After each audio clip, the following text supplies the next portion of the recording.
Welcome back to the Shadow Archives, a fan-led show dedicated to the world of Sarah Samuel's Blade of Shadows. I'm your host, Matt from Ohio, and today I'm joined by my co-hosts from around the world. Tam from Australia, who will turn on her camera later, I'm sure. Louise from Denmark, Sam from England, Patrick from North Carolina, and Lisa from Northern Virginia. In last week's episode, in case you weren't here, we finally met Olivia and had the lovely opportunity to experience all of her childhood trauma and learn that she's a Timeborne just before she was forced back into ancient Rome against her will. And in today's episode, Olivia is bundled up and taken before the emperor before ultimately being forced to live with some ex-gladiator dude named Roman, whom she just hates. And with that, we're going to get into chapters 6 through 13 of Timeborne, and the archives are officially reopened. But before we dive into chapter 6, we've got some thoughts on the farmer's market scene from last week. Patrick thinks he found a difference between versions 1 and 2 of the book. So in the first version, Moon Lee is there and they're having the conversation about Tristan being bad, this and that. And then all of a sudden, in the first version, Moon Lee actually looks off into the distance and recognizes somebody and then says, "Oh, I see an old friend. I've got to go." Subject changes. Bam, he's gone. In the newest version, or in the second edition, it basically just says that his eyes flickered, which to me basically says that a memory came across his forehead. And then the conversation stopped, the mood changed, and he said, "Okay, I'll see you tomorrow," and then left. So my question is, who do we think Moon Lee saw in the first version? Because I think that's a pretty important aspect to kind of think about. So, what were they talking about when he saw somebody? They were just talking about Tristan when he wasn't good for her, that he was a danger, he was dangerous, and stuff like that. And then all of a sudden, in the first version, he looked behind her and said, "Oh, I see an old friend that I haven't seen in ages. I'll talk to you later. Got to go." And in the second version, or the next edition, his eyes flicker, I remember that. and then the conversation stops, the mood changes. He says, "I'll see you tomorrow at the gym," and peace out, I'm gone. So my And it question was is Moon Lee and Olivia, just Moon yeah, Lee and Olivia talking. just Moon Lee and Olivia. So my question is Um, what do you think, or who do you think Moon Lee saw that automatically stopped that conversation? See, part of me thought it was either Sara or Lazarus, but now, having thought about it a little bit more, what would happen if it was Alina? that's what I was Oh. just about to say, that maybe it was Alina and he didn't want to say anything to Olivia because Alina was no longer with us, but maybe it was a time travel thing or something. I don't know. I think the same thing. I actually think it's Lazarus. Oh, okay. But Alina does travel back in time to kind of watch over Olivia, or to kind of keep tabs on her throughout the time. So it could possibly be her. It could possibly be both of them. I think it's Well, both of it's them. definitely somebody that he doesn't want Olivia to see. So, or to know. Salvatore? Was it Salvatore who saved Olivia? No, Olivia. Alina, or was it Lazarus? Salvatore saved Alina. So maybe it could have been both of them. I think it's both. I definitely think it's both. I think Alina was there because she's a BI you-know-what. Uh-huh. I keep thinking, why does Moon Lee why not just take out Tristan? Why send Olivia back to ancient Rome? when we get to the end of like chapter 5 or 4, whatever it is. And I think it's because he saw Lazarus, and when he went and talked to Lazarus, Lazarus was like, "It's time." I think he got instructions. Mm, That's good. I like that. I like it too. I like it too. You have to Time wonder to why Alina was there, because Alina's just a problem, man. She's nothing but a Mhm. problem. I know, She's but like that's why. she's But like the she's perimenopause for perimenopause. She is a period's menstruation. Alina is a problem. Yeah. but in my eyes, she's the driving force. She's the whole reason why everything's happening. For example, the whole reason why Olivia started doing the whole training and stuff and all of that is because her mum got killed. The whole reason that they're looking for the daggers is something that she had initially set out for. That while yes, she is the problem. I think a lot of it has to do with Alina, and she is the reason why everything is happening. She was a catalyst. I Because then would why would having Salvatore or who is it? Lazarus. I'm gonna get it wrong again. Whoever just the main guy. saved her, why would they do it? If she was that much of a problem, why would they have tried to save her? Well, clearly Salvatore tried to save her because she was the evil queen that was dismantling Solaris, and the dismantling of Solaris was Salvatore's like desire. That's why I think Salvatore saved her, so that she could continue her chaos. She's just a chaos queen. And in the same right, Lazarus saved or resurrected Armand and Isabel because they're the saviors of Solaris, and he needs them to be the saviors. It's like they used Which then just makes play you wonder, against why can't Lazarus and Salvatore be the evil and the savior of Solaris themselves? Why do they need all of these lesser beings as pawns? Which I it think wouldn't be I as think good there's of a a reason for story. that, and it's going to be really interesting to learn. It wouldn't be as good of a story. True. Be a short series. But I'm just Well, we thinking, might be just thinking about things that aren't even there. We just making stuff up. I don't know. Alina being at the farmer's market also makes a lot of sense, because I think it's the end of book 3, Timebound, when Alina and Moonlee walk out of the hallway or whatever there at the very end, and like that's a cliffhanger. And then in the beginning of book 5, we get from Moonlee that he didn't always know Alina was alive.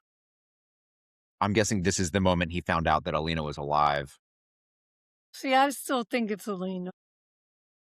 Well, as in like she's turned up, or even if it was that Lazarus has turned around. No, Salvatore. I'm thinking it wrong. Turned around and been like, yeah, so she's here, she's alive, she's like round the corner. And Yeah. she may And be the then one who told Moonlee that Olivia's ready to travel and needs to go find her way in Rome. maybe, but I mean, Moonlee never trusted Alina, right? We get that in Oh, true. He wouldn't want Wicked Olivia to Lovers. see her. Yeah. and we know why she wants She to. drove She him to was drink. She drives everybody to drink. I think Lisa just admitted to having a drinking problem She gets me to drink coffee. with Kahlua. Anyway, That's a good I idea. think I think this small difference that you picked up on, Patrick, just is the kind of Easter eggs that I never appreciated about Timeborne the first 2 times I read it. And I'm only now picking up on, now that I've read the entire series and have this big picture, Pretty crazy. Yeah, it's caused me. I don't know if you guys can see it, but the second or this whatever 5th, 6th time I've actually read through it, I'm actually studying the book. I I see believe your tabs. I believe scholars refer to that as annotating. It is very well annotated, colored, written. Patrick is Lots of both a scholar and a gentleman. That's right. Olivia is thrown back into ancient Rome, and she awakens on that beach and gets captured by the guards. And now we can dive into chapter 6, where she is bundled up and taken through the streets of Rome towards the emperor. So we get Olivia that's being forced rather quickly, I guess you could say, or forcefully through Rome. She is bundled up with she has a bag thrown over her head. And if you can think of any kind of a bag back then with no deodorant or soap to really wash the stench that would be coming from there, makes her gag. But then she actually hears a change in the oh no, I'm sorry, let me go back up a little bit. Before she gets the bag thrown on her head, she realizes that she's not in Seattle anymore. It's not a game. It's not cosplay or anything like that. Because she's like, wait a second, that's an aqueduct over there. That Right. shouldn't be here. Maybe this isn't cosplay. But then she's not got for the bag. nothing, Patrick, Huh? but she's not in Kansas anymore either. I was thinking the same. Definitely not in Kansas anymore. So anyway, he gets the bag thrown over her head, is forced through the city, forced through town, and then she can hear the difference in her steps. So obviously she is now inside something. She could definitely hear the different steps as far as the echoing. It was cooler. It wasn't as hot. And all of a sudden, the voice is quiet. She gets stopped. She gets basically forced down to her knees. And then the bag gets ripped off, and she's inside this room with an emperor standing in front of her, or sitting in front of her. And obviously it's like, well, who is this scantily clad woman that you have brought to me? And the guards are like, and then why are you all, trying to protect her or try to hold her down? And they're basically, well, she's a killer. She's a spy. She's some ruthless killer. And or obviously the emperor is like, well, I don't see it. She's just standing there. Go ahead and unchain her. And they're like, no, she will kill you. And he's like, well, do it anyway. So they do it. They grab their swords. They back away from her. And then Alina automatically goes into a fighting stance, a warrior stance. But she's not only just standing there, she's looking for a moment. She's looking for that. And in my head, I hear kung fu fighting, just like that beginning start, da da da da da da da da. And then something happens. There's a little twitch from one of the guards, and she takes off and starts killing people. Marcellious, we get to meet for the very first time, is thrown into the mix, and he has a weakness of morality, and he basically overpowers her. But this is also where we get to see Olivia's Oscar-winning performance and how she manipulates poor Marcellious into thinking that he's won and that he's actually the better fighter, only to find out that Olivia can kick his ass. I Basically just puts want him to in say a. one thing. Go ahead. I had completely forgotten that Olivia actually met Marcellius before she met Roman. Whenever I think of them, I think of always, Roman and Marcellius, Roman and Marcellius. And I forgot that she met Marcellius first. And that gives her like the first impression of what the guys are like. Yeah. Yeah, for sure. She got a first impression of Marcellius, all right. Very much so. Very, very I don't hard want to say he's a impression. pig because I love pigs, but he's horrible. So he realizes that her fighting style arouses him, So much so that he shows that to her several times. And anyway, Olivia gets him in a near rear naked choke, chokes him out. The Emperor gets upset because now one of his best gladiators is down on the ground. And he says, Roman, go take care of her. As soon as Roman gets in there, there's just something there. There's something about her. Yes. There's something he's got to do something, but he doesn't want to kill her, but he's got to still play the part of the main gladiator. So he basically tells her, hey, just play along, play with the story. You're the better fighter. We can talk. I'll save your life. And she's like, what are you talking about? This is crazy. You don't know me. I don't know you. I can't trust you. Stranger danger, so we're going to fight. But then of course, Roman has it all. Roman can beat her. And he finally says, you are the true winner of this fight. Just give up. Again, still with the dramatics and the Oscar performance. Oh yes, you beat me. And basically she is given to Roman because the Emperor doesn't really want her. So Roman plops her up on the horse and they ride off into the sunset on the way to his house. So that's pretty much chapter 6. And well, the biggest thing did we forget something? Did we forget that doesn't he offer to her to Marcellious first?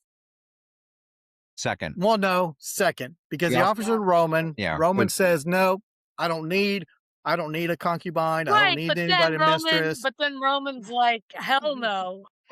Yeah, because Marcellious is like, I'll take care of her. Marcellious was offered. Yeah, I'll take care of her. Roman said, never mind, I want her. Nope. Yeah. And I think it has to do with the pull. People. Yeah. And I think that has something to do with that pull that we mentioned, or that I kind of mentioned, because there's definitely something there. That's right.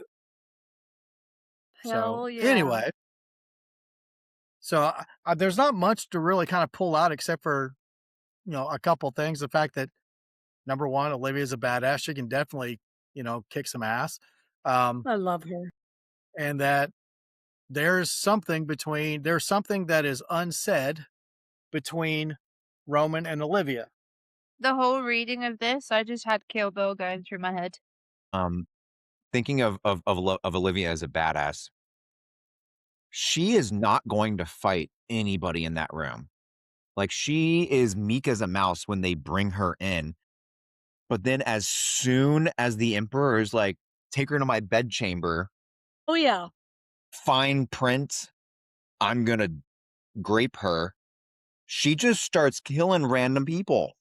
Damn right. Not even the dude that threatened her. She's like, no men and a 5-foot radius. We are just cleaning shop. No bueno. Right. Oh, that's right. Because I even forgot that she has a Morpheus moment where she basically says like this, come on, let's go. Bring it. Yes. When she, come here. Come and get it, boys. But yeah, I don't really have much else of that other than the setup of who Roman is, who Marcellious is, what they look like, and then how much of Rome is a straight party if you're in the upper elite. And how being a woman is changed. Dangerous. Do what? And like being a woman is dangerous. And neither of those things have changed since then. True. If you're rich, life is a party. And if you're a woman, life be dangerous. Preach. Mm-hmm. I reread chapter 5 because there's that guard that she sees who's injured that she goes and like takes care of. And I don't know why, but I've always been sort of under the personal impression that was Roman. Me too. Yeah, I had the same thing. I thought it was. But then rereading it and reading chapter 6, it's clearly not Roman. Because Roman is a whole new entity when the Emperor is like take care of her, Roman. She would have remembered. So I'm glad I'm not the only person that had that impression, because so who is this other nice guard from chapter 5? Well, maybe it's just to show that there are nice ones. See, some men are okay. We can be okay. Right. Roman's good. Marcellious is an absolute disaster. This version of Marcellius would definitely be on a modern day list, if you know what I mean. for sure. Oh, yeah. 100%. I think to your point, Patrick, with there's something that's drawing Roman and Olivia together. It is pretty inexplicable on the surface as to why Roman doesn't want to take her out. And I think if we remember from, I gotta look up my notes so I can quote this, but if we remember Rise of the Shadow Lords, when Lazarus gets the instructions from the Tome of Shadows on how to reincarnate or resurrect Amara, step 5 of reincarnation says, when the lost one meets the soul they once cherished, the shadows will stir, a flicker will return, a dream, a whisper of recognition, and in that heartbeat, the veil thins and the pattern begins anew. And I think I love this is that. the exact moment that Roman recognizes the soul of his true love, I agree. but he doesn't consciously know that, you know? That's very smart. There's just Whereas something. Olivia is running on fumes and adrenaline and vibes, and she is just not recognizing any feelings other than circle. She had just had that moment with Marcellius, and now she's like on high alert, like enemy, enemy, enemy. Speaking of her moment with Marcellius, she definitely touched his wiener. His member. Yes. That's too dignified for Marcellius. Mhm. Do we His think fang. that Olivia has ever compared Roman and Members? Marcellius, even in her own mind? I feel like she would have had to. Definitely not. Preach on it, Sam. Go. I would like to know if Olivia and Emily have ever had a conversation being like, so is it as big as I think it is? Because like I felt it, but I'm not entirely sure. You know, help a sister out. Yeah. And what is that like in a, oh man, I don't need to go down this line of thought, but like they wear little loincloths. What is that like? That's got to be weird. Free-balling. Just, why not? I just don't understand how the loincloth, like, kilts are bad enough when Scottish men wear kilts and a bit of wind takes them away. Like, there's no stopping it from being out and proud. But with the tiny little square of fabric that's just billowing in the wind. And they're fighting. There's got to be fighting some with the like, loincloths there's on. got to be some pouch something happening in there. There's got to be like a They've got to be simulator. kangarooing it. You know what I mean? Yeah. Since we're talking about the men just dangling in the wind, can we all just appreciate that Olivia took out all of these dudes in a sundress? Yes. You bet she did. Yeah. Badass bitch. For sure. It's like I'm just picturing Marilyn Monroe over that vent, but then doing a roundhouse kick to the dude's face. I'm just hoping she's wearing like supportive underwear. But then what would you do if you were an ancient Roman and you saw this girl in a dress and a bra? Because it's got to be wearing like 21st century stuff, like underwear and bra. And I'm pretty sure, What is this? I don't know much about like ancient Rome or anything, but did they have like underwear or were they like free balling? They think had it's to have had free-balling. some basic version of undergarments. I mean, with, bodily fluids and whatever. Like they had to have had something to catch some of that. Yeah, maybe. Okay, they had a subliculum. I don't know how to pronounce that. How do you spell it? Subligaculum. Okay. I don't know how to pronounce it I either. can't pronounce it. Subligaculum. Just breaking my tongue on that. It could come either in the form of a pair of shorts or in the form of a simple cloth wrapped around the lower body, and it could be worn by both men and women. So like a little slip. But I think what do we know what color Remember his when we sundress used to is? have to wear slips? You guys are younger than I am. Anyway, you used I'm to just have going to share to. my It's screen awful. really quickly because I think this is actually helping me, sadly.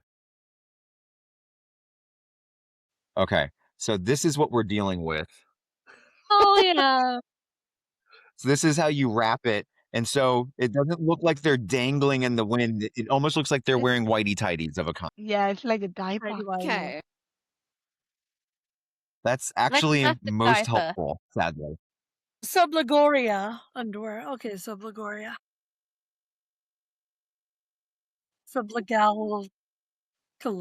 Yeah, the Anglicized version of subligaculum.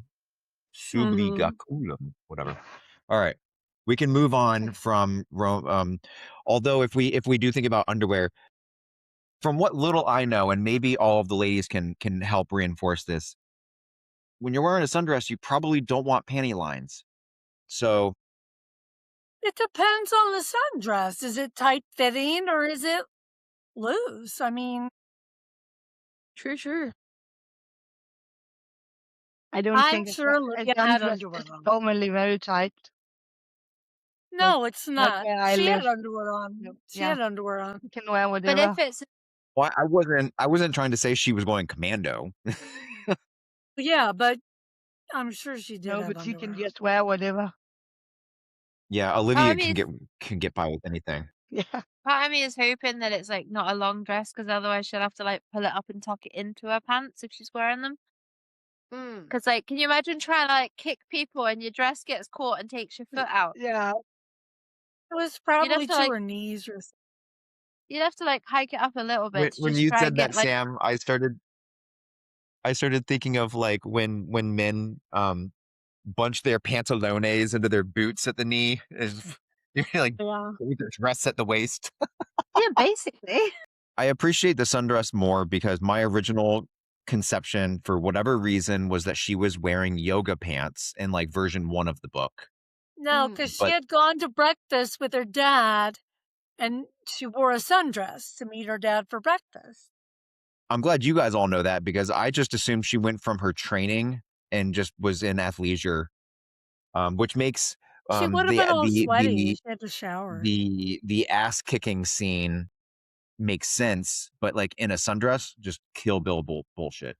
No, because she had to be wearing a dress because they said she was dressed like a prostitute or something, you know. Yeah. And imagine So the surprise if a if she woman would was have been wearing wearing pants. yoga pants, they Yeah, would those have probably tight, thought skin-fitting yoga that pants would was be her. pretty prostitute-y back in the 200s, I I would don't. I imagine. know, but Yeah. who has yoga pants in ancient Rome? Which I think they would have thought, yeah, I don't think what women. is that? Yeah. But I did have Patrick scour versions 1 and 2, and it was a sundress, and he reached out to Sarah Samuels, and she confirmed it's always been a sundress. So Yeah. I'm just a little farcical in my own mind. That's okay. It's probably the Um, training part that just missed a bit with you yeah. because you want. So It was I it was guess around that conversation about when she said that she was untouched by sorrow, shadows, or feeling free and something or other. We don't remember there was three versions of the yes. same line. It's around that Yeah. time that she changed into the dress, saying that she wore it because it made her feel free in something, or untouched by shadows, or untouched by sorrow. After kicking everybody's ass and being gifted to Roman, they're riding away, and Olivia falls asleep on his horse on the way home. And Lou, do you want to tell us what happens after that? yes, we get to hear from Roman first, and I actually love this because I love the Roman chapters. He is just wonderful. And yeah, we have this kind of like, I don't know if it's in a dialogue with himself or whatever. It's a bit like Rise of the Shadow Lord, where we don't really know who is telling the story. So, but Roman is like, okay, Marcellious, he can't have Olivia, and well, we know how he treats people, so that makes sense. So, yeah, she's coming with him, and they're going to his house. And he actually kind of admits, I don't know if it's to himself or if it's to us, but he admits that he sees her as strong, and she actually impresses him. And she can just give him a look and just, she has this certain silence and just keeping in check. And I quite Yeah. like this because Me we all too. know Olivia is just badass, and Roman already recognized this. But well, with what we just spoke about with the part of the coming back, it made sense. Yeah, but he has this unknown urge to protect her, and we already kind of figured out why. Yeah, but they arrive at his house, and she's still unconscious. It was very hard killing these people. I think I would have needed a nap too if I just killed 5 men. So that's understandable. And he yells out for Amara, which she's at the house probably cleaning, cooking. I don't remember actually. Doing something, and they put her at a table, and Amara has to, fix her. And she's like, "Yeah, we can't do that. She's wearing clothes. You have to remove it, Roman." And he's like, "Oh no, I can't do that. I can't just undo it." Well, you have seen a woman's body before, right? Haven't you? And he's like, "Oh, okay, I'll do it." So yeah, and then of course he figures out she has the dagger and the gun strapped to her thighs, and he just gives them to Amara and says, "Hey, can you just keep these? I'll do whatever with these later." Yeah, and Amara tells him, "Well, she can't stay at this table. It's not really a good place to rest." So he's moving her into a bed. And then it's like 3 days, and Roman's like, "Oh, I can't sleep because, well, he's worried, so no sleep for him." And then we actually learned that Amara had a husband named Gaius, because Roman is like, okay, that wound Olivia has on her hand, it's not healing properly. And then he's like, "Oh, there was something with Gaius and a wound, and it's probably infected by poison." So they have to, burn it.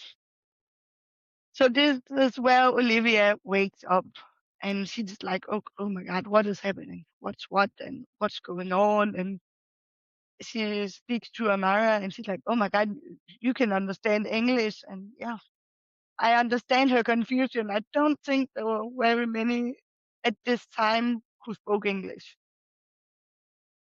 Yeah, and then we have this cute little scene where Amara washes Olivia's hair, and it's so sweet. It's actually I think Yeah. it's my favorite part of this book, truly.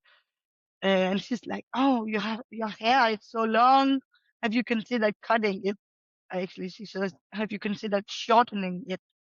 And Olivia's like, "That's not happening. These strands have the touch of my mother." Well, I don't know why she wants to keep that, but she doesn't know that she doesn't want to yet. So yeah.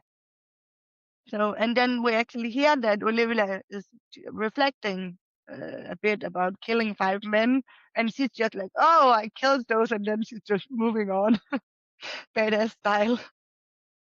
So yeah, and she actually also has this feeling of being safe with Roman, and she can't figure out why. So it's actually also starting to come back to her that there's something, there's more. Yeah. Then a bit later, Amara has to bring Olivia to Roman's room, and Olivia, of course, is like, "What is happening? I'm not going into his bedroom.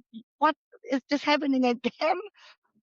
And she's like, "No, no, no, no, no, Roman's not like that. He just wants to talk to you." Oh, okay, okay.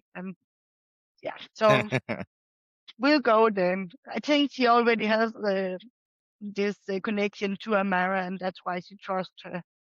But of course, she saved her life. So I think, yeah, if you wanted to kill her, just let her die. It's easier. So she walks into Roman's bedroom, and she's like, okay, there's no one here. So I'm very nosy. I'm just doing a little bit of snooping. And she realizes, oh my God, I'm in year 207 AD. So now it's confirmed that she actually went back in time. So, and of course, Roman catches her snooping and be like, okay, this is actually 50 lashes, and she's just being the sassy Olivia we get to know through the entire story and be like, oh, what? Oh my God, no. In my time, it's like a slap on the wrist. And they have this discussion, are women and men equal? And of course, Olivia, coming from the modern times, she just can't deal with this crap. I Yeah. don't have any other word for it. Sorry. Yeah. And then, That's okay. there's this band going back and forward, and she realizes, okay, she's probably not my enemy because then I'd be dead already. And then she's being stubborn. She's like, okay, what is your name? She does not want to tell him that because nope. And I want to go home, she says, of course, which is quite understandable. I think I would want to go home as well too, if I were her. Yeah. Yeah. And then of course they keep talking, and she realizes, okay, I have to play his game. And she's like, yeah, if you behave, you can just earn more freedom. They don't quite agree on what kind of freedom this is, but well, she realizes, okay, I'll have to do what you want me to. And I think it's actually because he shows her, oh, look what I have. I got your dagger and I got your gun. And she's like, okay, I need to get those back. And then Amara comes back, and she kind of yells at Amara, and Roman is like, okay, you have to apologize. This is not acceptable. She just saved your life. And we just have this banter the entire way through. Yeah. But in the end, Olivia, well, she realizes, okay, I have to play the game. So my question for you guys is, I hope you agree with me that Giles is clearly Lazarus. Yeah. Yes, So 1000%. yeah. So do we think that Lazarus taught Amara English, or did she somehow go somewhere and learn it from there? What do you guys think? Good question. Especially because of reincarnation. Yeah. Yeah, we don't really get a look into exactly where Amara has been. Can I ask a question on the reincarnation part? Has anybody Of actually course. asked Sarah about it? When they reincarnate, do they come back as just the soul of the person, or do they come back as like the actual whole entity? Because do they come back looking like their original selves?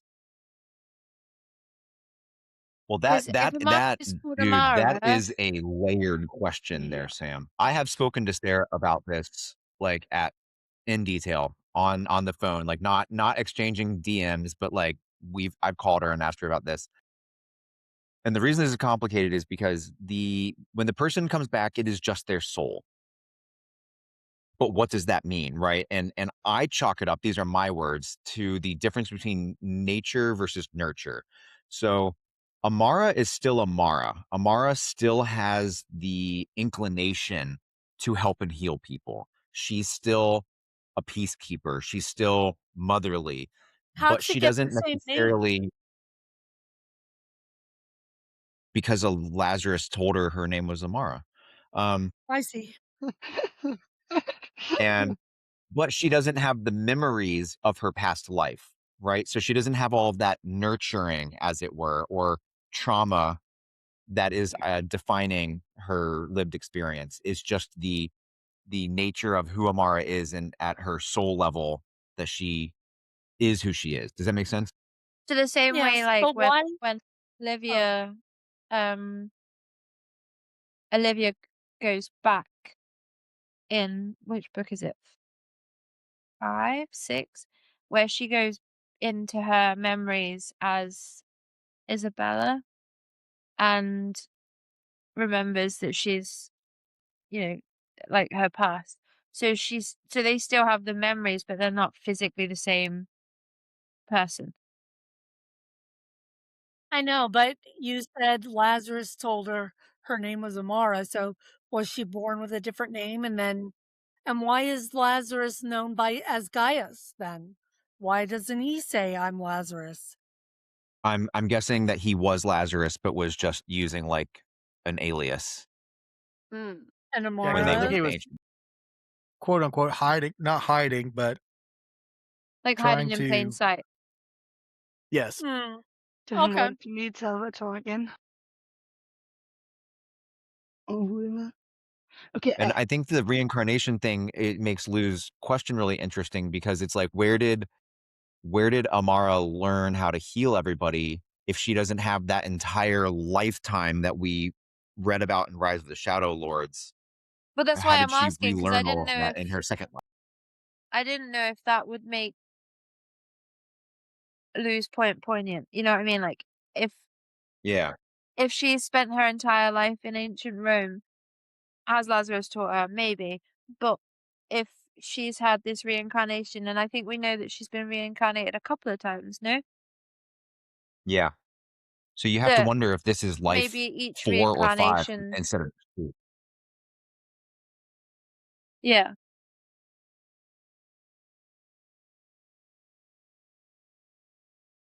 well, and I don't think Amara has spent her entire life in ancient Rome up until now because she knows English. I think Mm, that's the big Easter egg tell that she's already traveled through time with Lazarus. got it.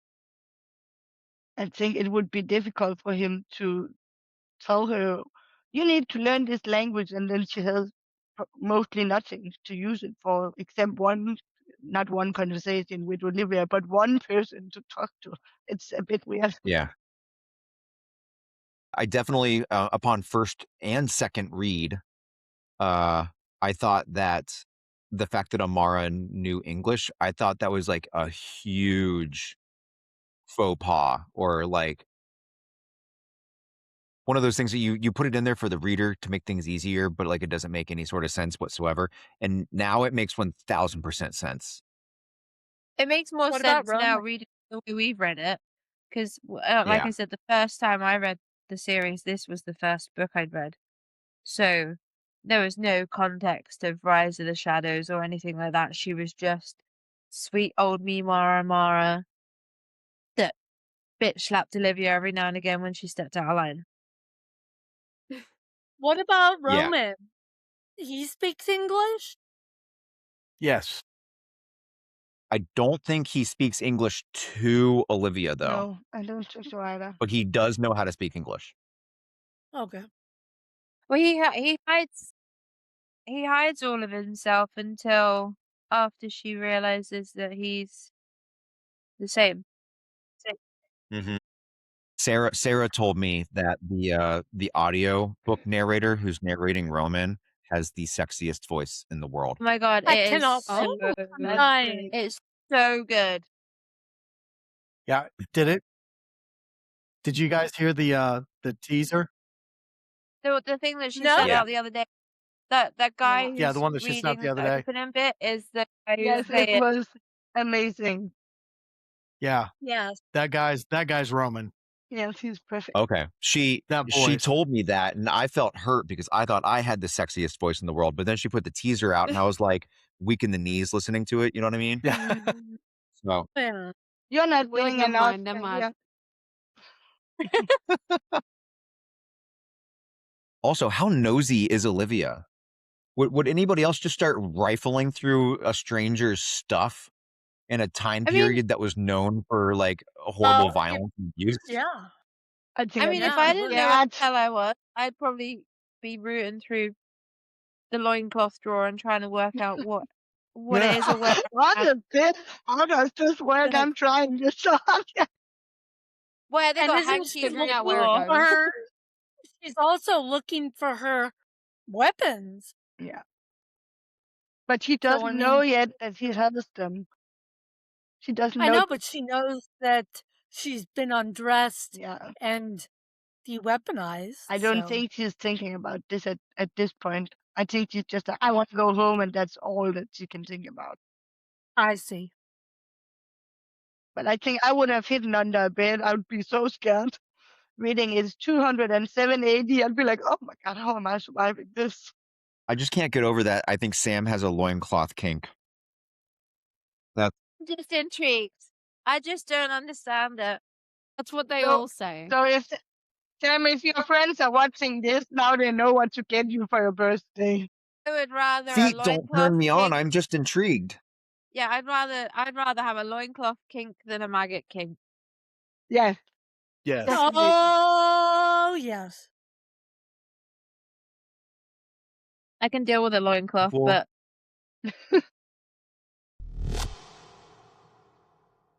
After Roman kind of puts Olivia in her place and tells her to start helping Amara with the chores, that's exactly what she starts doing. So Sam, do you want to tell us about chapters 9 and 10? yeah. So Olivia finally gets to leave Roman's house, but she's under Amara's supervision, and they go shopping into the local town. And then on the way there, she obviously sees the grading difference in like poverty versus where like Roman lives and comes like his houses and stuff. And then on the walk into the town, Olivia meets Anthony, who is a young boy who's been beaten and bruised. And he says that he's seen Olivia at the Emperor's house, and he begs her to teach him how to fight so that he can protect himself from his abuser. And this triggers Olivia, as like in the outside world, this is sort of the thing that she does. But the situation escalates because Marcellious appears. And he's like super pissed off that she humiliated him before, and decides that he's going to turn a bit violent. And then the argument between the two of them starts to erupt into a bit more of a public fight. Which I personally feel that it's predominantly Marcellius feeding his ego because his pride got hurt. And then just before the fight could turn deadly, Roman arrives like a knight in shining bronze armor and forces Marcellius to back down, and then drags Olivia away like a toddler who's throwing the bitch fit of all tantrums with her little legs kicking on the back of a horse. And screaming and crying. So that's chapter 9. And then chapter 10 sort of backs off of that. So chapter 10 focuses a bit more on the aftermath of the fight. Where Roman basically throws Olivia off the horse and demands that she stop being a little brat and gets inside the house. And then their argument gets a little bit heated because Olivia accuses Roman of humiliating her. And Roman like doesn't condone her reckless behavior, and he's really pissed off that she's refusing to follow the rules of his world. And then Roman tells her that he's confiscated her weapons and has her gun and her dagger, and he tries to impose a bit more of a stricter restriction on her movement, so she's not allowed to like go anywhere or do anything without his say so. And then Roman kind of agrees to consider that she could potentially help Anthony, but the chapter actually ends with Olivia choosing to recover her weapons, try to escape, even if it means violence. I had 3 questions. The first one is, do you think at this point in time Roman is trying to control her or help her? As in, Help her. like, before I don't know, I think it's a bit more control. I think he's trying to work out how to diffuse her because she is a little bit of a fiery I know lady. he has to try to control her a little bit though, because she's not controlling herself and she's getting herself into dangerous situations. She's helping her You by can be controlling tough, her. Do you think slam. that the control is him trying to help her? Yes, Yes. he's And helping therefore her by maybe it's control. not one or the other? Well, this is where Yeah. there's a second part to the question. At what point do you think protection becomes possession? Because whilst he's trying to Oh. protect her, he it in my opinion is slowly turning into a bit of possession. Like, obviously we've said that there is a bit of a link between the two of them. So do you think if it was another person, would he have that would he have such a strong, like, sense of First of possession? all, the beautiful poetic alliteration of your question really Yes. touched me. But secondly, if we fast forward in time to when we start reading all of the spicy scenes, it seems to me that Olivia really gets off on the idea of being possessed. Yeah. Yes. Uh, so does that put a new spin on your question, Sam? I think from a point that she obviously enjoys a bit of the possession, but I think she also later on enjoys being protected by Roman, because obviously we know that things get down and dirty later. But like for example, if she is his possession because she was gifted to him by the emperor. So is he doing it I because don't she is his possession, or is he doing it because he has a sense of protection on her? I don't think he considers her his possession. I think he's very protective of her and he has a feeling about her. And I think he's truly the strong man in the book because he appreciates her strength. He just doesn't want her to get hurt or to be like, if Marcellius gets his hands on her, that would be the worst. He doesn't want that. But is that because she's his possession? That's what I'm saying. No, I don't think he really like when when the emperor offered her to him in the first place, he said no. Like, he doesn't want to possess a woman. I don't think Roman is the type of man who wants to literally possess a woman. I think he wants to possess a woman who wants to be possessed, or, take care of You're a woman who mine. wants to be taken care of. But I don't think he sees her as a possession. I think he sees her as a responsibility. I think it dawns on me that perhaps with our 21st century perspective, that maybe what you're asking is I think I would define it a little bit more as an antiquated form of chivalry that we don't necessarily connect with today. But I I think that I agree with Lisa and I agree with Sam. I think he is protective to the point of dude back off based upon our lived experience. But for the time in Rome, I think it's more protectiveness and not possession. It's just, I don't I think think we he's could still trying to find figure any it out. I don't think we could find any other men in ancient Rome who would have put up with her actions. I don't think men would just say, "Oh, I just fought with a woman," and I don't think they would ever. They would never admit that. They would never just let it slide. And he kind of does Exactly. that. He respects her fire. He respects it, He's- her strength. He would have gotten thrown in Yeah. jail or whatever. And I mean, Roman's going to let a lot slide in the future, you know? Yeah. Like, he's Mhm. He already has. Yeah, he He even lets them slide inside her. yeah, and Sorry. I think in the next chapter, I think what Tam's going to be covering at the party, you know, he just let me pull the chair out. You know, I was like, I even wrote down in my book. I said, "This is not ancient Rome. This is definitely not, you know, a gladiator, you know, actions."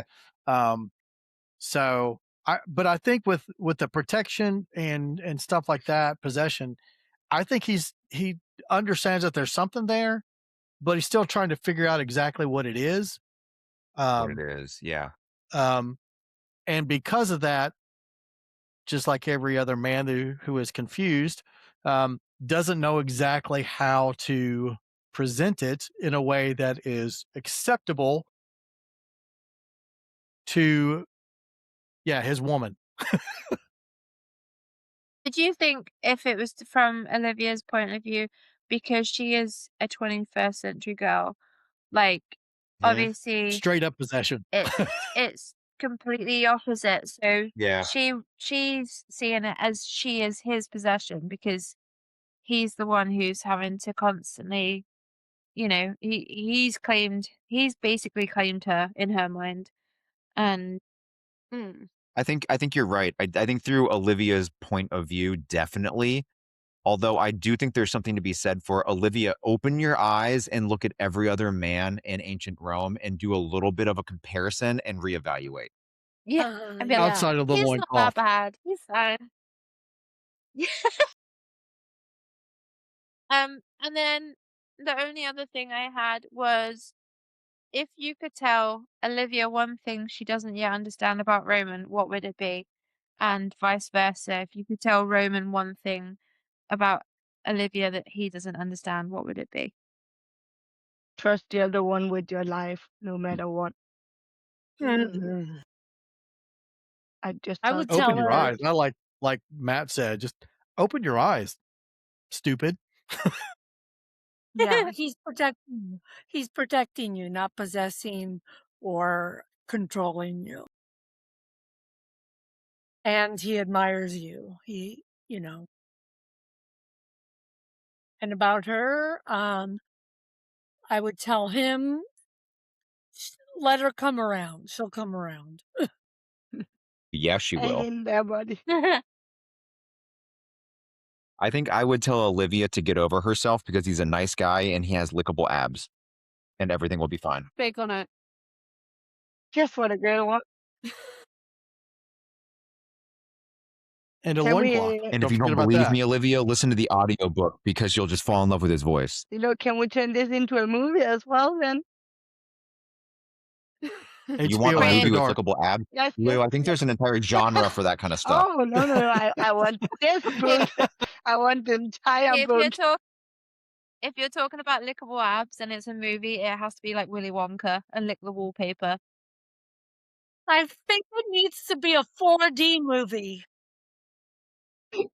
I'm trying to think how that's going to work, Sam. Like, I don't know. Put me in the film. I'll watch the it out. schnozberries taste like schnozberries and the Roman abs taste like Roman abs. I don't. They taste like they taste salty. Yeah. Okay, like at salty least I and went there. Okay. all sweaty Wow. and burning from the ground. I still can't help but read the beginning of chapter 9 with Olivia on the floor scrubbing on hands and knees. And because we know she is Princess Isabel, I can't help but get Cinderella vibes off of that Yeah. scene. Definitely. She just got bad gladiators instead of stepsisters. Yes, exactly. Which is on the whole infinitely better, I think. Mm. I think the whole of this chapter, my favorite bit is just the whole thing of Olivia being like an actual toddler. Like, when a kid's throwing a Mhm. really big, bad tantrum and the parent just chucks the kid over the shoulder and just like, nah, get to your room, get to bed.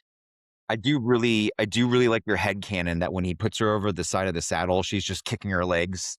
I love that visual, Sam. I love it. But you also have to think about the fact that, I mean, if she really wanted to, she could stop him from throwing her over the saddle. I mean, she could make it harder on him. She's not She fighting could, too hard. but She like can make it Patrick harder. says, she's just swooning and like,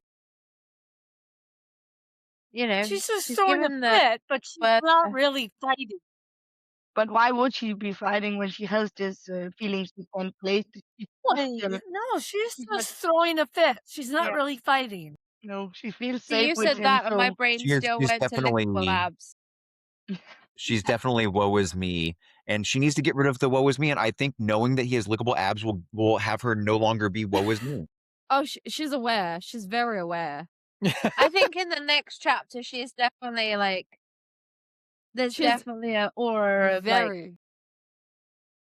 Yeah. knowing. Speaking of that, I did want to touch on one other thing in these two chapters, which is you talked about it in your summary, Sam, which is the Marcellius has his pride hurt. Oh, he is And a damn man with the pride and the ego. That's because I he's can't. not truly a strong man. He can't handle a strong woman. Oh, we're gonna get there, Lisa. I want to ask the group a question. Is Marcellius's pride in reality, not based on what he says, because he's a lying sack of crap, but in reality, is his pride hurt because he lost the fight? Or is his pride hurt because he knows that Olivia knows what's under his loincloth and Yeah. he's embarrassed? Sam? It's because he was busted by a woman. Olivia vows that she is going to find her weapons, Mhm. and she decides to take things into her own hands. Yes. And I think we're going to turn it over to Tam now. Yeah. So she's finally alone, which is a bad thing for Olivia because, again, like we said, she's like a toddler. So let me give you a visual of me around maybe, let's say, like 8 to 10 years old. I was an iPad kid. Okay, so I feel like me and Olivia are under the same umbrella. She's got her weapons. I had my iPad. You know how it is, and you'd do something a little bit bad. You'd say a little swear word, something like that, and then mum would take your iPad away, aka big scary Roman takes your iPad away. So what do you do when that happens? You go try and find it. So because she's very, very, very stupid, she goes into his room when she's all alone in the house and goes to try and find it. Again, I feel like this just again reminded me of me as a kid trying to find my iPad because she was looking through every single spot under the sun. She was like looking into like chests. She probably found many, many loincloths and didn't really understand what they were. When she was going through it all, Sam probably would have been happy about that. No, I'm kidding. I'm sorry, Sam. Love you. Yeah, Sam owns it. Sam owns it. Just think of the loincloth like if you're going to swaddle a baby, but you're doing it for your nether region. That's right. Exactly. And then I will say, this entire scene, she was thinking about those lickable abs, let's just say. Because this is the thing, because she realized someone's coming into the house. Oh my God, shit, she's gotten caught. And then she says, I think, one of the most, God damn, he's sexy thoughts while trying to be stressed out. Was it literally a dark silhouette framed by the area beyond? His cloak hung heavily from one broad shoulder, rainwater streaming, stealing onto the stone floor beneath his feet. Wet hair clung stubbornly to his forehead and cheekbones, rivulets tracing sharp angles along his jaw. His chest rose and fell beneath a trenched tunic, his breathing clearly strained, like a predator holding itself back from sheer will alone. So you're telling me that this is her inner thought and she's not like checking him out the entire time? Tells you. Like she has to. Like otherwise she'd be like, oh, this big ugly brute came into the room and he was like low-key kind of yucky. But no, she's saying all this instead. This reminds me of me when, like, a good while ago, me and one of my friends went and saw a Shakespeare play, and we just started thirsting over the main guy because he had his shirt off. So, Olivia was definitely checking out them lickable abs, let's just say. And then I feel like this entire scene was just like a thirsty fight scene, I called it.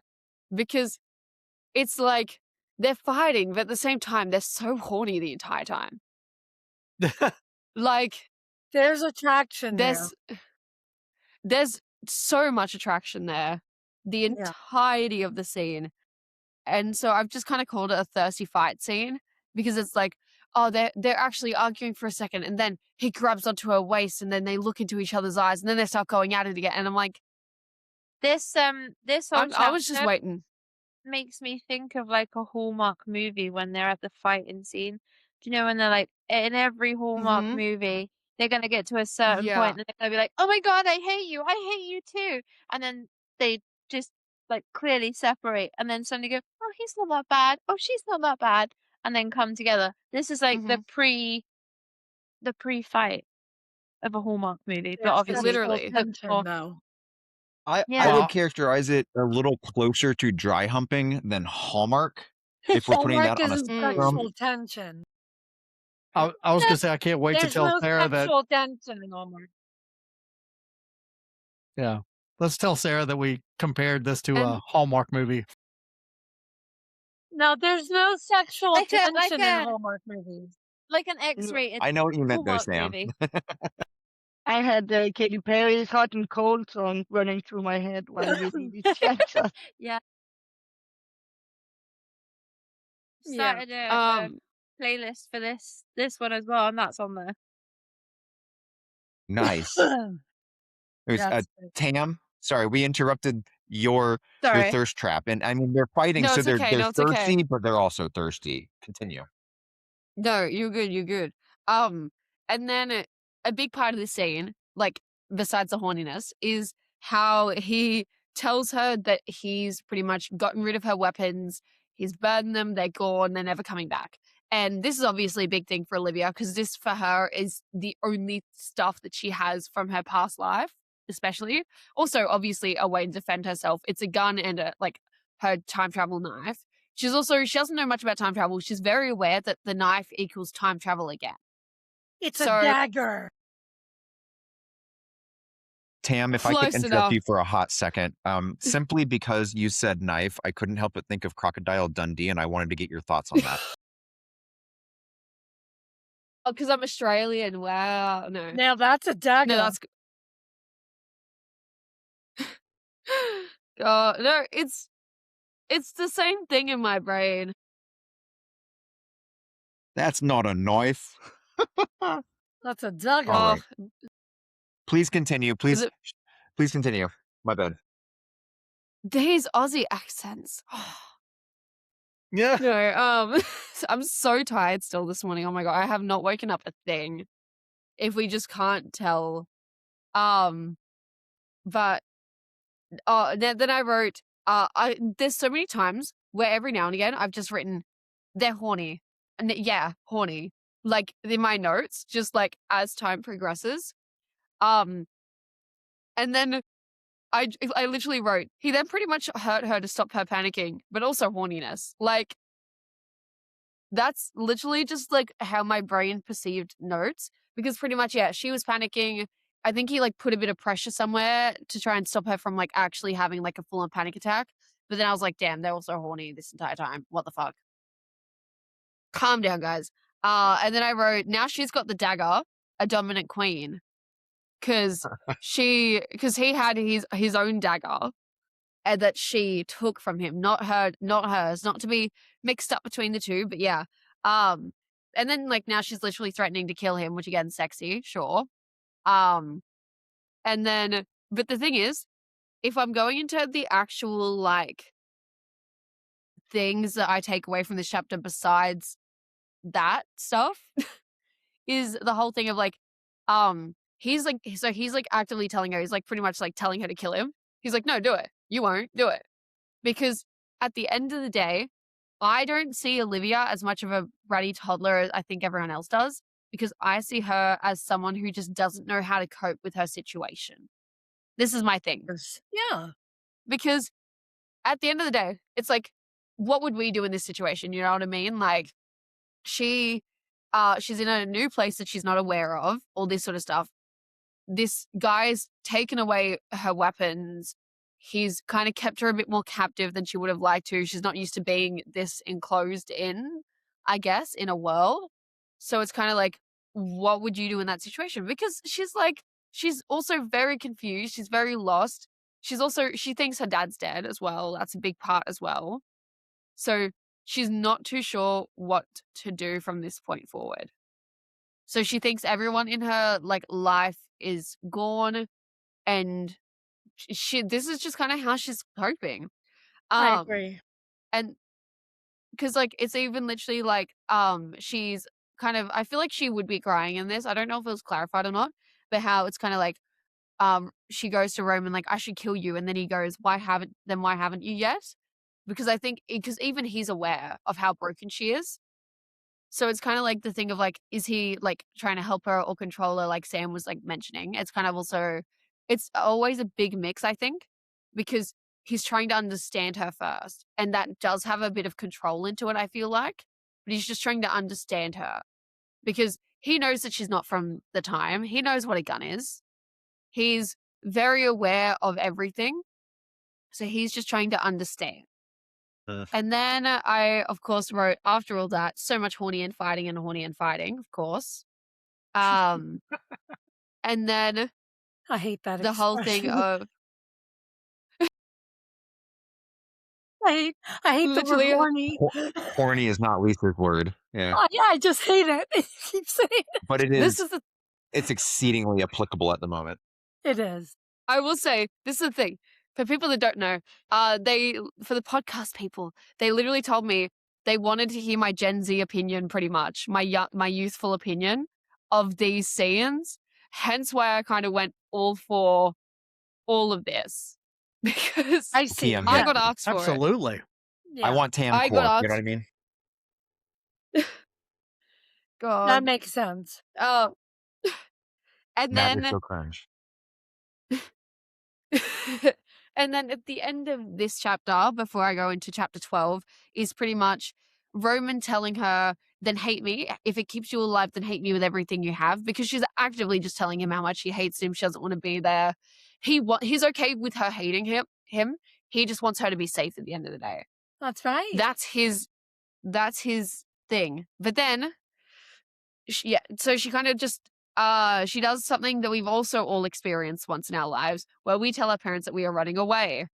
And usually we just go like down the street, maybe with our little suitcase. We got like a little packet of chocolates, 2 pairs of pajamas, because that's all we think we need.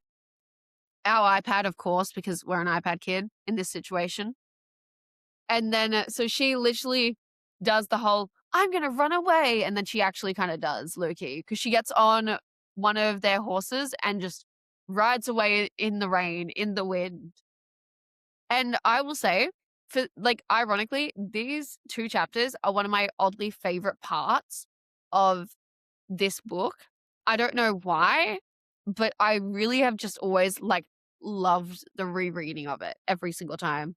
Because I think I just like the cliche romance trope, because I feel like there's a bit of that in the next chapter that I'll begin in a second, where it's just kind of, I just love a little cliche romance trope, low-key. I'll always eat it up. And then at the end of chapter 11, she knows that she doesn't actually want to leave. Like, she's aware that she doesn't want to be away from Roman. But again, she just doesn't know what to do in this situation. So do we have any comments on that before I go into chapter 12? Or do we want me to go into chapter? Hit up chapter 12. Let's do it.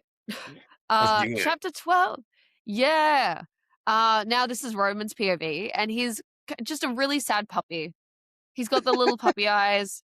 He's like, she left and I don't know what to do. Oh no. He's literally, it's so funny to me, because I can just imagine this big buff man looking sad outside his house in the rain and just kind of going like, wait, fuck, she actually left. Wait, no. Yeah, I literally wrote, I love me a running after her trope. Do I still have this screenshot on my phone? Let's have a check, because I screenshotted something, but I could have lost it, and we're just going to have a little check. I still do have it. Okay. Which is great, because I think it really perfectly shows that Olivia is starting to really change Roman a bit, where he says, I'd fought battles in arenas thick with dust and blood. I'd stood my ground against men twice my size, crushed bone beneath my fists, and killed opponents armed with nothing more than a sheer will and rage. But nothing has ever gotten under my skin the way she did. So it proves to him that, well, he admits it in this chapter that he's got the hots for her, but it proves that the change is really happening right here. Because also, our poor guy, he literally said she looked at me like I was a villain, because it was never his intention to look like a bad person. He just wanted to keep her very, very safe at the end of the day. And then we find out another key point, which we didn't know, which is that he actually had never destroyed the weapons in the first place. So he could have saved the whole argument, but he did say literally that he needed them away from her pretty much because he didn't know what she'd do with that power. Because also he's very understanding about how lethal a gun is. If that got into her hand and she did the wrong thing, that could have fucked a lot of shit up. So I think he's just very aware of everything and what they do. So he's kind of protecting them for his sake, but also for her own sake. Because I think his mindset is more, she's very emotionally unstable to use this sort of stuff right now, which is fair because she literally did just run off in the wind. And then he finally admitted, I didn't just want Olivia, I craved her, which we fucking knew it. From the tension in the last chapter, we knew they'd been wanting it. And then now I just love Amara because she appears in this scene and she's just the person to go get your bitch. Yeah, go get her. That's literally like, in summary, that's pretty much what she says. Yeah. Because she's literally just telling him pretty much, lock in. She's alone right now, out there. She doesn't know what the fuck she's doing. So many people in her life's gone. Don't be a dickhead and go fucking get her. She's the mother we all sometimes need. Like the voice of reason. She locked in. She goes, bombs. She was spitting them facts so hard. She was telling him to lock the fuck in. And he did. But then he also, I just think it's really funny that he said she's not like the others. So I said, she's just, okay, she's just not like other girls, you know? She's not like other girls. And then, yeah, I wrote Amara screaming, go get your bitch. And then so he's off in the rain. I think does he have another horse? I think he has another horse. He's He's got another horse. Past us. Yeah. So now he's riding his little horsey into the rain, into the wind. And then she's pretty much at this tavern, he realizes, where she's defending her horsey with everything she's got. She's trying to swing at the men and all that because horsey ran away. Poor R.I.P. horsey, we don't know where you've gone. Bye-bye, horsey. I don't think Sara Samuels, tell us what happened to horsey in ancient Rome, please. And then, so yeah, she was defending horsey. Horsey's now gone, and now she's swinging at all the men. She's chucking a punch here, chucking a punch there, but she's clearly not in a good state. So it's really not doing that much. Because obviously when you're doing fights like that, you need to be very focused and all that sort of stuff. So Roman goes, you know what? I'm just going to help her real quick. And so he starts swinging at them, and he starts kind of jumping into the fight to try and defend her and all that sort of stuff. And I kind of said that it feels like he's bashing people like it's a high school fight where like everyone's got their cameras out and they're all like intensely watching. So I feel like it's like that sort of vibe where people are like, oh shit. And then after that, knocks a couple people out. You know how it is. And now he's finally got his girl. Yay. He does. Yeah, he does. And then she's obviously very distraught, not doing good. She's very shaky, panicked, very unaware. And so the entire time Roman's just kind of like whispering little things like, "You're safe now, like I've got you." And I don't know why, but shit like that gets me in a book. I love when the enemies to lovers slowly starts becoming the lovers bit. And it just makes me feel very, very, very happy. So I love this scene because I love the whole he's just protected her and now he's got her and now he's not going to let her go, like sort of vibe. And then he's also out here literally apologizing. I'm pretty sure they're on the horse at this point. He's out here literally like to try and comfort her as well. He's apologizing for everything. He's just being a good man, which is quite beautiful to see. Exactly. And then I literally did the TikTok sound, a man, a man, a man, because a man he was. A man he was. And then For I just wrote sure. as a joke, he wants us so bad, bro. Because he really does want us so bad. But then I feel like it's the whole thing of now he's finally seeing her two sides because he's seen her with all her defenses up. Now she has no walls up because she doesn't have the energy for that. So now finally he's seeing the broken side of her that I think he really did need to see, actually. I think it was really good for him to see that. And then at the end of the chapter, he says, I would scorch this whole fucking world to ashes before I let it touch her. And I think it shows that he's accepted his feelings, but in the way of he's never going to let anything happen to her ever again, which is quite cute. And then that's pretty much how that chapter ends. Yeah. Yeah. Tam, good job. He got his And bitch. He followed orders. He did. Amara told him to lock the fuck in and he actually listened to her for once. So do you think the scorching the world to ashes is a premonition? Perhaps. Ooh. Oh. Foreshadowing. I didn't even think of that as foreshadowing. I did, yeah. Well, I agree. I didn't think Patrick. it either until just now. Because it happened twice. I thought it was. Yeah. I don't think so, and here's why I don't think so. Roman, here's my belief is that in the last book, Roman is going to take a back seat to Olivia. I think Olivia, being Princess Isabel and the heir to the throne of Solaris, I think she kind of supersedes him. I don't think Roman burns the world down for her. No, but I'm just wondering if he has images of the world burning down. I guess that's where I was kind of going with it. Like if they're separated. Isn't there a whole bit? I want to say it's in book 2, where Roman has dreams of the house burning. Yes, when the house that he was living in with Isabel when Malik was in their life.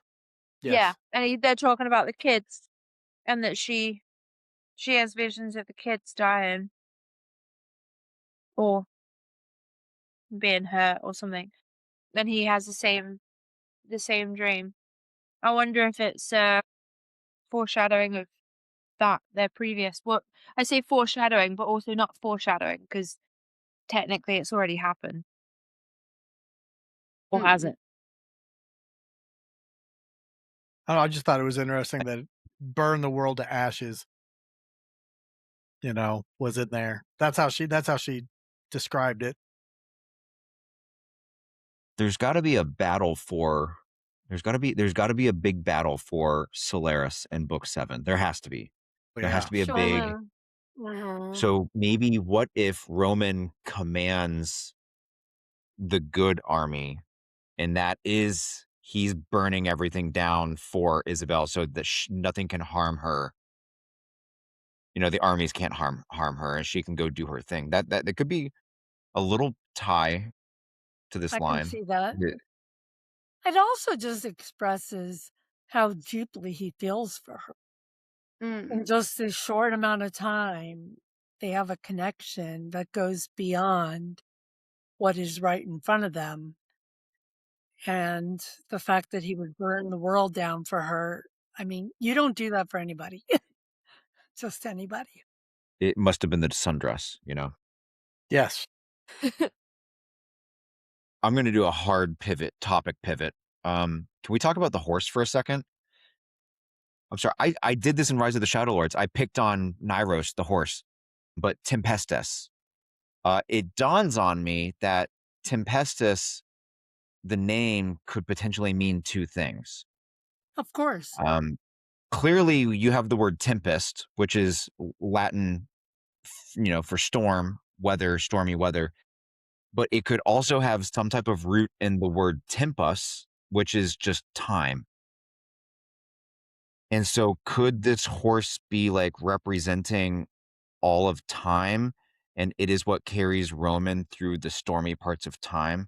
And is that like a time travel kind of Easter eggy thing? I must ask Sara.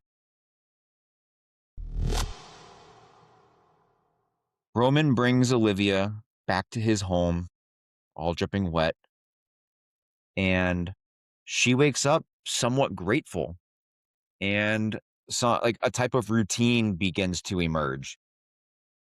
Lisa, would you like to tell us what happens in chapter 13? Certainly. So it starts out, it had been a few days since that night. So a few days have passed. And like you said, they got into a routine. My body still ached, healing beneath Amara's attentive care. So she's healing from all of that craziness, and she's finally coming out on the other end. She's kind of isolated. She feels a little isolated, keeping far from anywhere Roman might be. I think that was pretty intense. They had the sexual tension, then they had the emotional tension and the physical tension of all that stuff going down. She feels anger, confusion, and something far more dangerous. Roman, he came through the storm like it had been waiting for him. A violent force made flesh brutal, precise, unstoppable. In moments they were scattered, driven back by his ferocity, and I was wrenched from the madness into the safety of his grasp. Gratitude. She felt gratitude towards him, but she also felt betrayal. So she's trying to work all of this out in her head and come to terms with the polarized feelings that she has. One thing brought strange comfort, Roman's confession that my weapons weren't gone. He'd hidden them and kept them safe. So that is an olive branch that she really appreciates. And that builds a bridge of trust with her. Roman, enemy and savior, liar and protector. So she's grappling.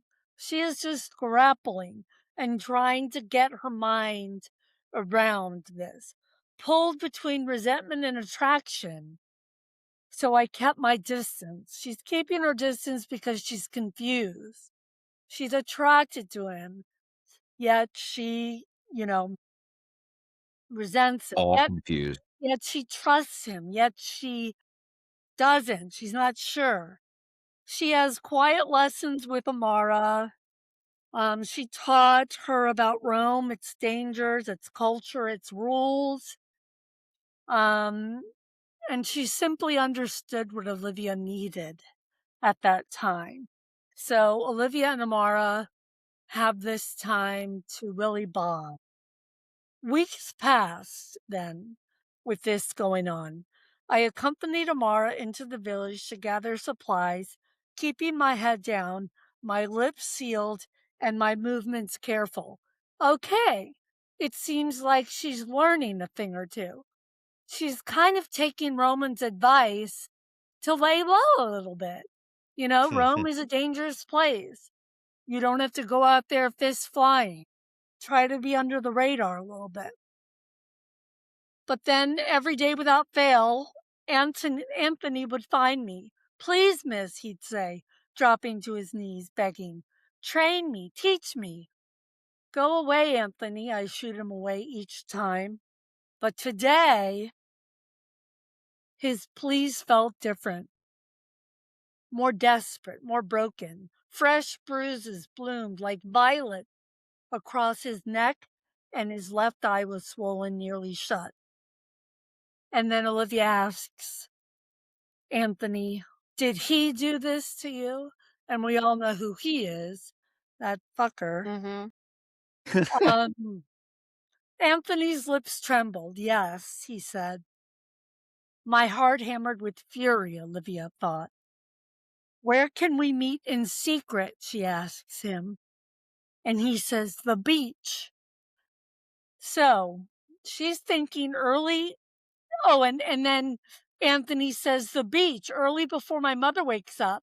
And Marcellious never comes home in the morning. He lives at the palace most nights, probably getting it on with a bunch of, people, because he has to be a man. Disagree. I think Marcellius is impotent. That's my headcanon. Yeah, truth. No wonder. Okay, so he's got a little thing. He's impotent. He's threatened by strong women. All the pieces are coming together. All But he right. gets so pregnant, so I don't understand how that works.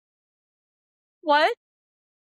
I said, but he gets Emily pregnant, so I don't know how that works. Well, but that's later when he's good. The badness is making him impotent. Yeah. Okay. So Yeah. then she asks him, how does he do this to you?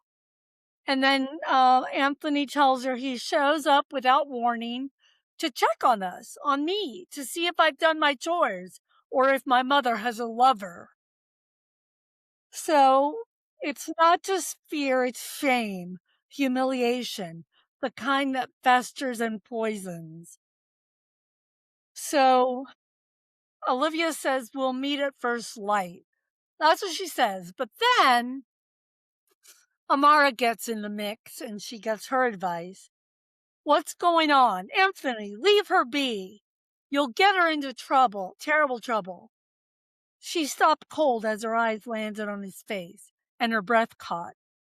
Her lips pressed together tightly. For a moment, Olivia swore she saw tears well in Amara's eyes. Then Amara says, don't make me regret this, Olivia. You can train the boy, but not in the mornings. Too many eyes, too many chances for things to go wrong. Late afternoon, she continued, when the streets are busy and most people are distracted.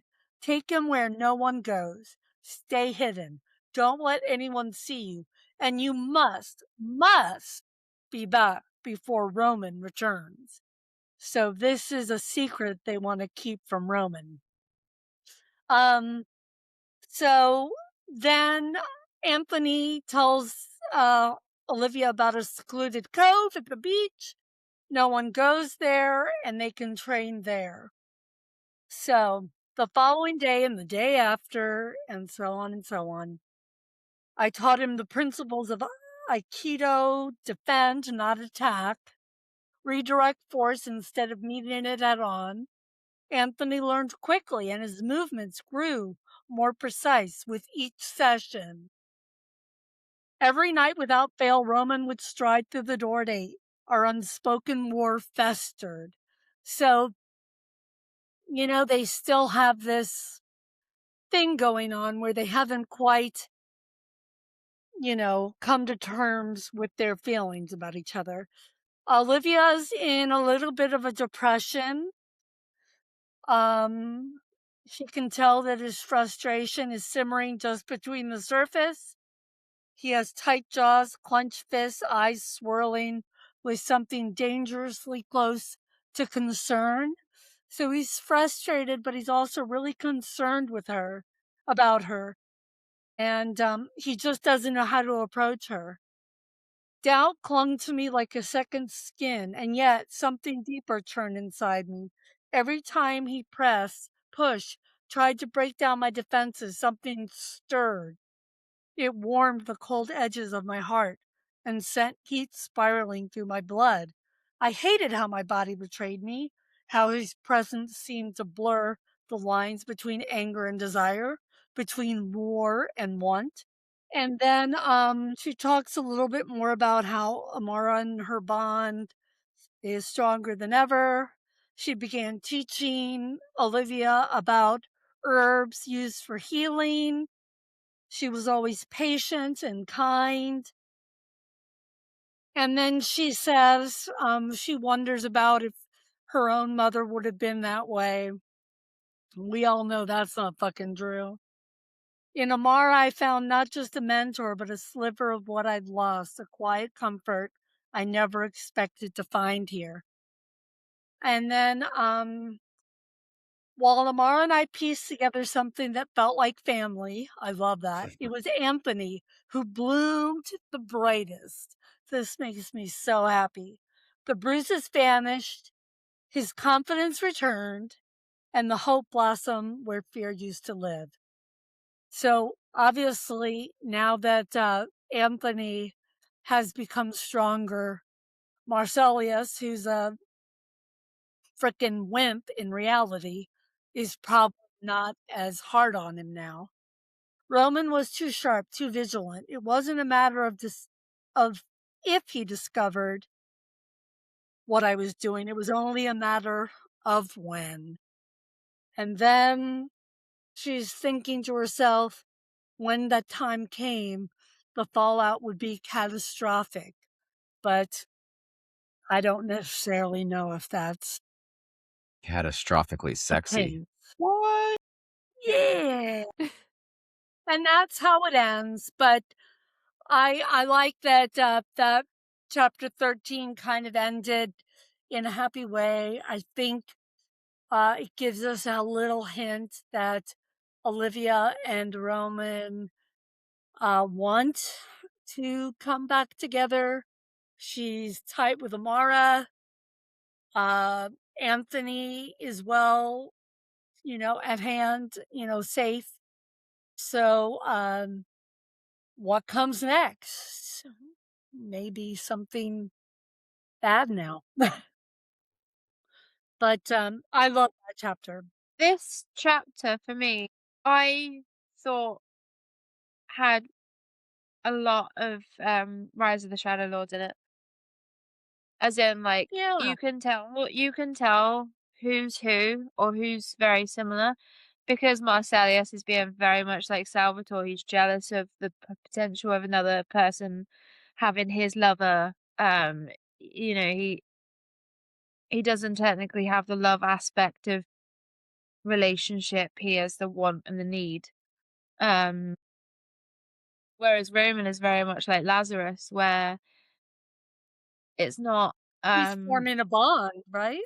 he's forming the bond, but he knows where his heart lies, and what his wants and needs are, but he's not taking it in the same control and aspect that like Marcellius is. So for me, it sort of parallels Salvatore and Lazarus's relationship with Roman and Marcellius. I agree. I completely agree. When I read Rise of the Shadow Lords, I read it last because I had already read everything else. Lazarus Same. and Salvatore, definitely Lazarus and Salvatore. I was like, Roman and Marcellius. Here we go again. Yeah, this is when we were reading the Rise of the Shadow Lords, I was like, oh, this is just it's in my opinion, it's too closely paralleled to be in the same. There's a very similar relationship. They are brothers.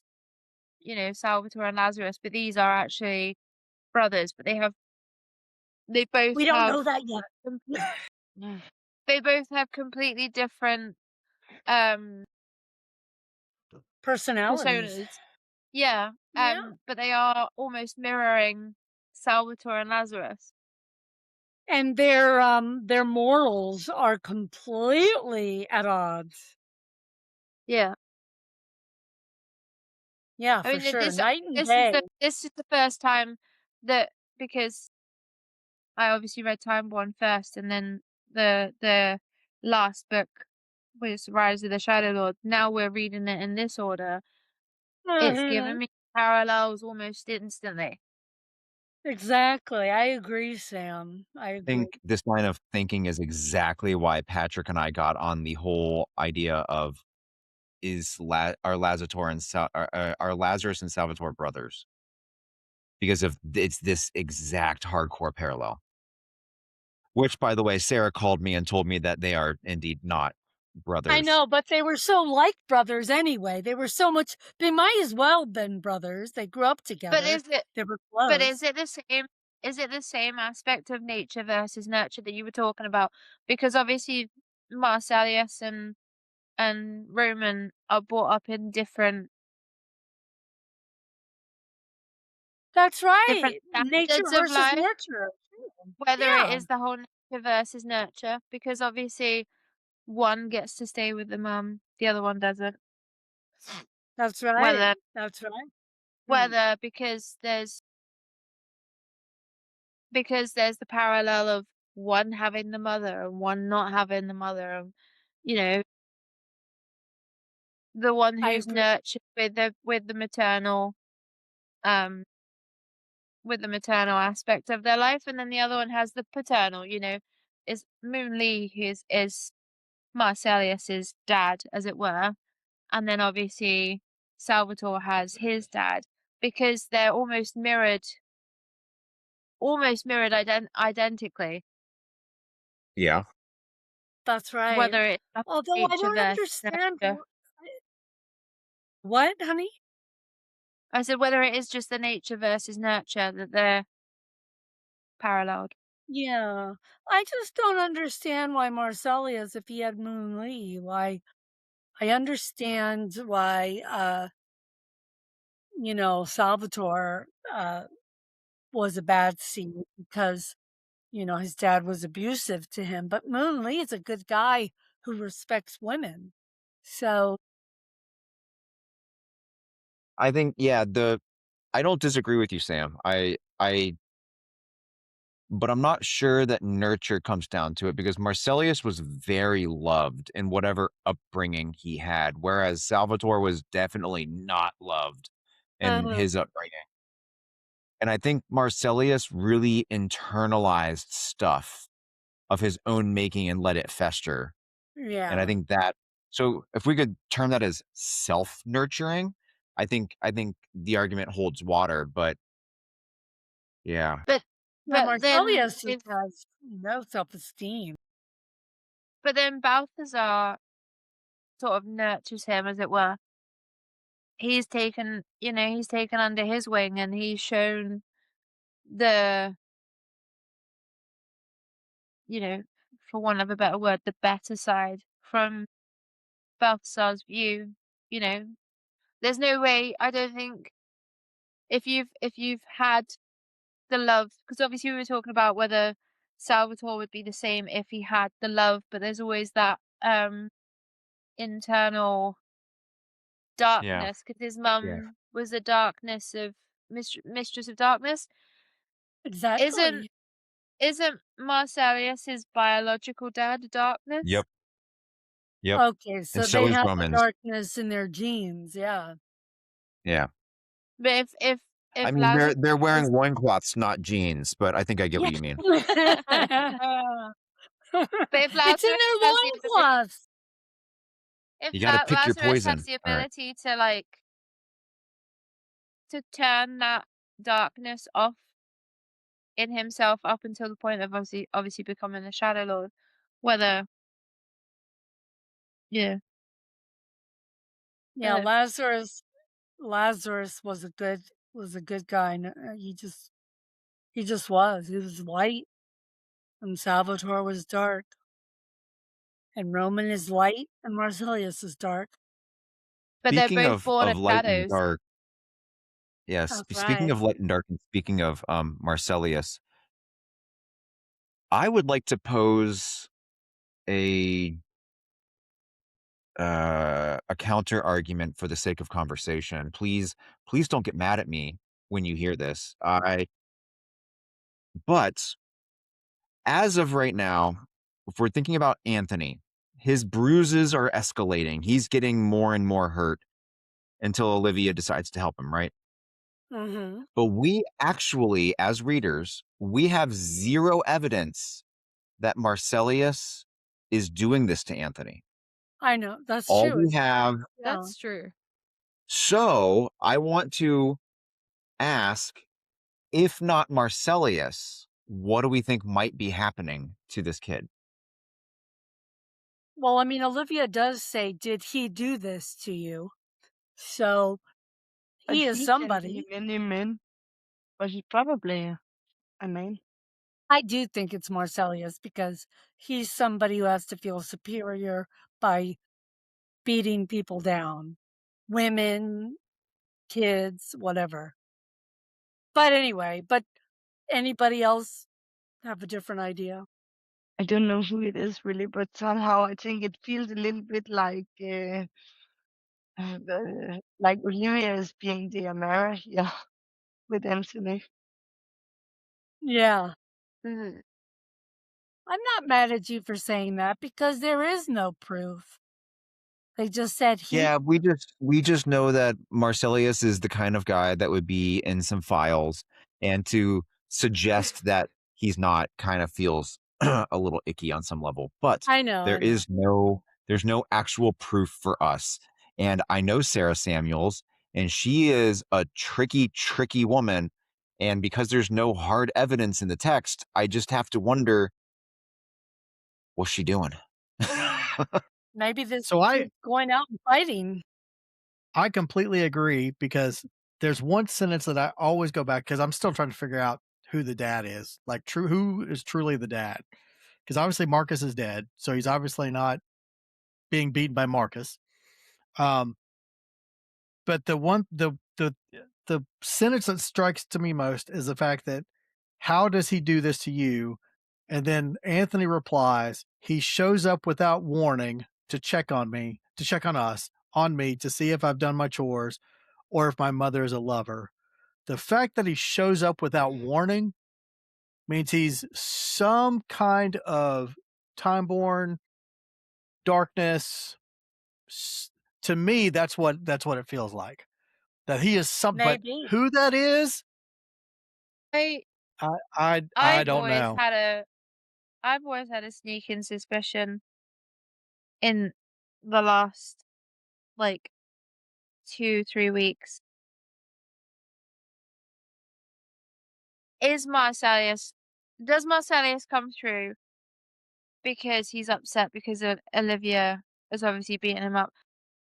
There's no Is there mention of him being around Anthony, like with the mother? Because the other part of me kept thinking maybe it was Salvatore. Yeah. Yeah. Well, he does say that there is mention that Marcellius spends his nights at the palace, and then the boy is with his mother at night, and Marcellius doesn't come back Until the until morning. next day. Mm. So I guess there is a time that he can be expected. He doesn't come unexpectedly. He's expected to come back in the afternoon every day. So it may be somebody else. I actually also right now just thought Salvatore, and then he's like beating him up because he's getting more and more frustrated over not having his own kid, which is all he really wanted. But also the whole thing of the lovers. Obviously, he had the whole thing with Helena when she found Mhm. other lovers, and he just randomly appeared. I wonder whether the he that Olivia obviously thinks it's Marcellius, but whether the he that he actually means is somebody else like Salvatore. Because if, again, there's quite a lot of parallels, the lover, getting jealous because if he randomly turns up and she's got another lover, but also Mm. because the kid's not biologically going to be Salvatore's, whether obviously he doesn't have a paternal uh, love for the child, that he's just like, yeah, it is what it is, beat him up. And his father beat him. So what would he know about it? But also it would feed the shadows. Right. Well, Sara definitely does things always with purpose. And the fact that she leaves it as a pronoun, he, instead of a name, Marcellious, might be on purpose.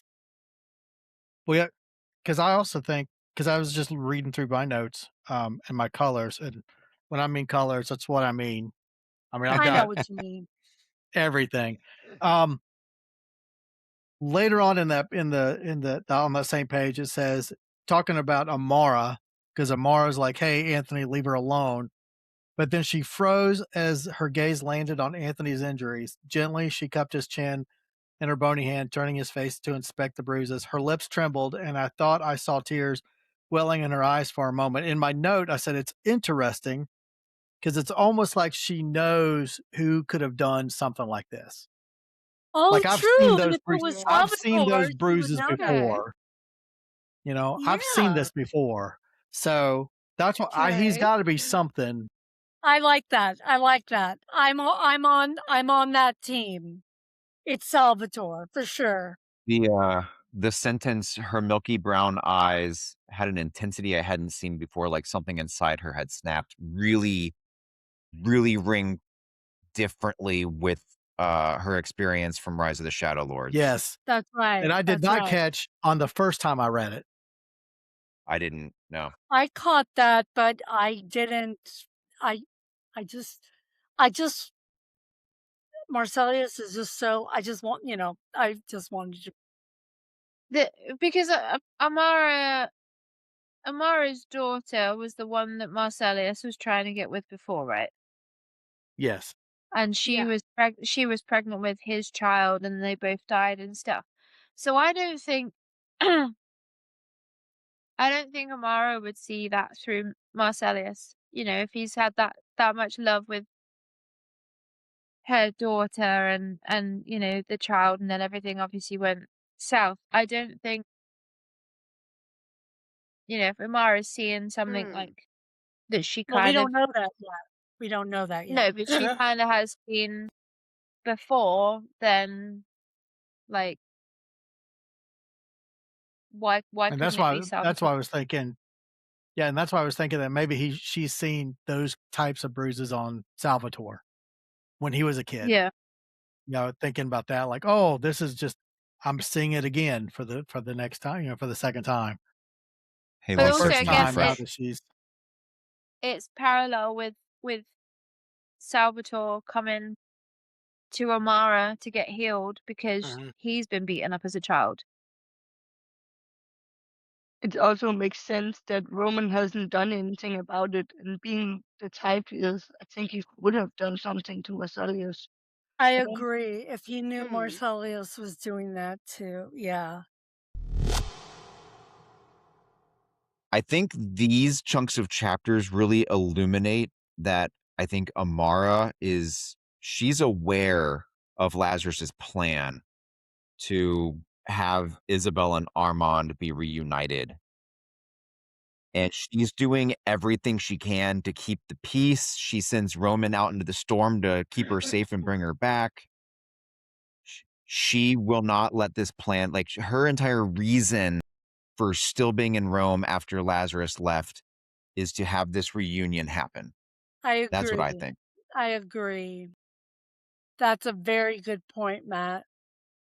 I love it. There's such a bigger game here, and I don't know if anybody would ever be able to appreciate this big picture chess match without reading the entire series. I know. Yeah. That's why you have to read it more than Really? once.